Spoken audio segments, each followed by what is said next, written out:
Hi, it's Sabine. Welcome to another Pangolin photo tutorial. Today I'm going to be sharing my 5 favorite Lightroom hacks with you, some tips and tricks that really helped my edit workflow, and I'm sure you're going to love them too. If you do like our content, please don't forget to subscribe by clicking the bell button below so that you get notified once a new video is uploaded.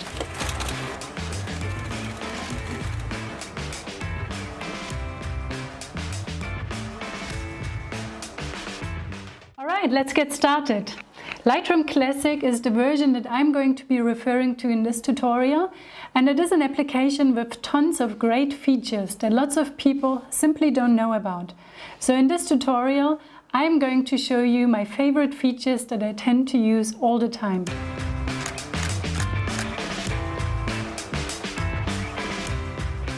Most people like to make use of Lightroom's powerful lens correction tool that automatically fixes lens problems such as distortion, chromatic aberration and vignetting. However, I found it a bit hideous to every time having to scroll down to my lens corrections tab and then check the 2 boxes for each and every image. If you like me and you like to save yourself some time, here's a little trick.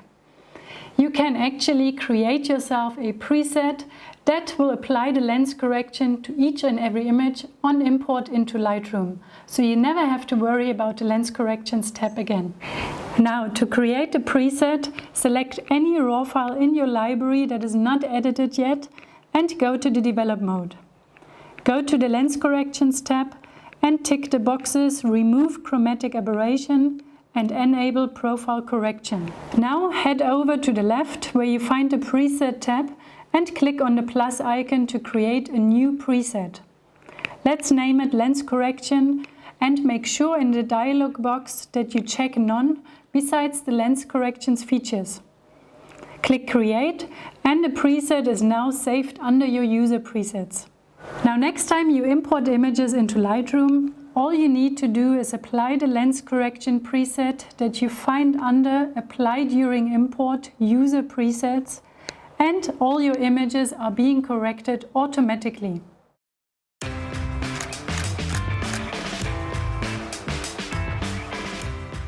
Lightroom lets you schedule regular backups when you exit the software. These backups only contain your Lightroom catalog file, but with time they take up a considerable amount of hard drive space. Although it's good to have backups, you do not need to keep all of them. So here's what I do on a regular basis to create more space on my hard drive. First, you need to locate where your Lightroom folder is. Open the catalog settings found within the Lightroom Classic menu, or in some other versions of Lightroom, sometimes you might find it under the Edit menu. Under the General tab, you'll find a file path with the location of the Lightroom catalog folder. Open it up by clicking the Show button. Here you find a folder named Backups, and if it is your first time deleting backup files, you'll probably have a much longer list of backups than me, reaching all the way back to when you first installed Lightroom. Now you can delete all the backup files you don't need anymore and only keep the latest few. That should clear up a significant amount of space, and don't forget to repeat the process in a few weeks again.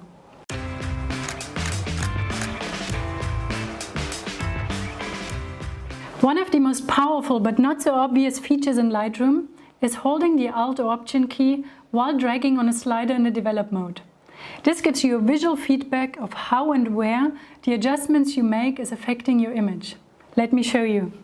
When you click the crop overlay icon, grab a corner and drag the mouse. The crop overlay remains anchored to the opposite corner.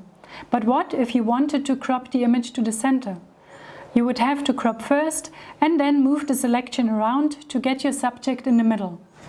Here's the fix. Hold the Alt or Option key down when you grab a corner and drag the mouse.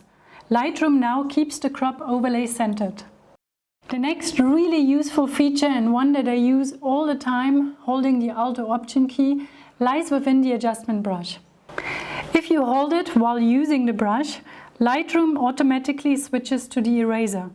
You can now quickly erase parts of the mask. As soon as you let go of the Alt key again, the brush turns back into a plus symbol, which means that you're now back to your current brush settings and you can continue painting. Here's another really great function of holding the Alt or Option key within the adjustment brush, as well as the radial filter or graduated filter. Hold it down while clicking in the circle icon of the filter and drag your mouse left or right to intensify or lessen the effects applied. If you've changed multiple sliders, all of them will be increased or decreased at the same time. Within the spot removal tool, holding the Alt or Option key will convert the spot removal icon into a little scissor, and you can now easily erase any spot removals gone wrong. Alt and the exposure, highlights, shadows, whites and black sliders will show areas where the whites or blacks are clipped as a result of the adjustment. When you adjust the shadows and the blacks, the white areas of the images are not clipped, while in exposure, highlights and whites, the black areas are not clipped. Alt or Option in the masking slider in the detail panel shows a black and white mask over the image. The areas which are black are not sharpened, and those which are white will be sharpened.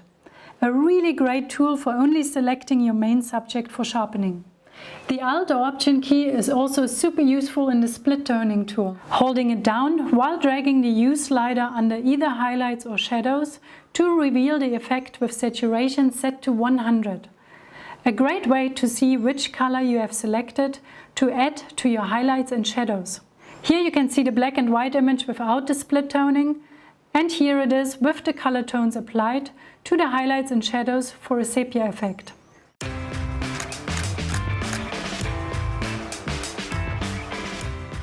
Now, did you know that Lightroom has a very powerful masking feature that helps you target your adjustments? The Auto Mask feature is located at the bottom of the brush tool panel.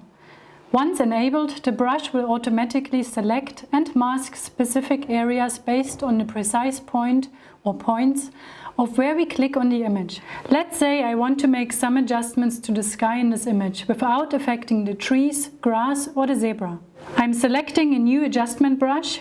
Make sure the Auto Mask feature is checked and start brushing on the blue sky. Although the Auto Mask is doing a great job selecting the sky, it is still quite a job to be painting all over. Here's a much easier way.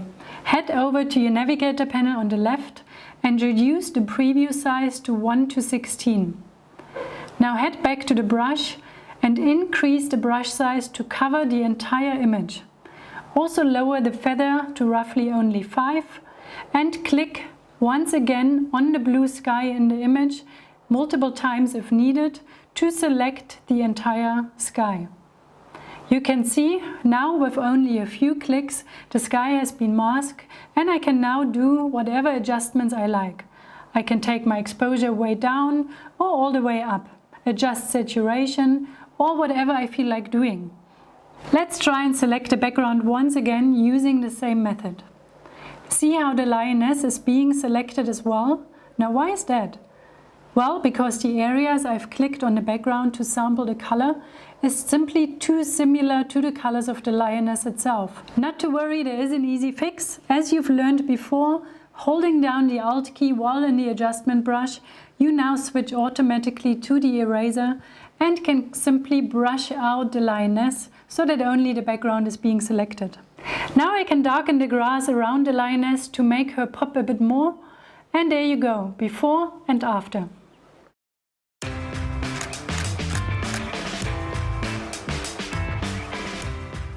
The targeted adjustment tool found in the tone curve and HSL color and black and white panel makes adjustments to color, contrast and exposure with precision and ease. Here's how.